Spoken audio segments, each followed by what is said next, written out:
Bila tiba sahaja bulan kemerdekaan, kita pasti akan kibar bendera, betul tak? Tapi kali ni kita kibar bendera versi emas pula. Kibar bendera biasa tu masih kita jalankan, tapi kita tambah add-on dengan kibarkan bendera emas 1 gram seperti ini, tuan-puan. Sangat cantik. Emas sempena bulan kemerdekaan ni, Hari Merdeka, Public Gold telah rilis design untuk tahun 2026 dan design bendera Malaysia, tuan-puan.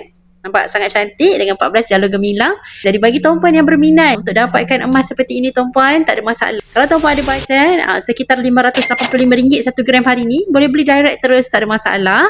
Kalau tuan-puan belum ada bajet lagi, tuan-puan boleh top up sedikit demi sedikit. Tapi jangan lambat-lambat sebab item ni adalah limited edition. Once tuan-puan dah cukup sahaja 1 gram, tuan-puan terus boleh withdraw dan keluarkan emas fizikal seperti ini. Bila sampai di rumah tuan-puan, kalau 1 gram ni tuan-puan, kita ada 2 pilihan, iaitu secara berpostage akan dapat parcel seperti ini dan tuan-puan akan dapat card holder, ataupun kalau tuan-puan nak keluarkan direct, tuan-puan boleh keluarkan terus daripada mesin ATM yang telah disediakan oleh Public Gold di seluruh Malaysia. Di mall, di Maiden, semua kita ada. Tuan-puan bagi tahu saja tuan-puan tinggal di mana, je akan tunjukkan di mana mesin ATM kita bertapak. Okey.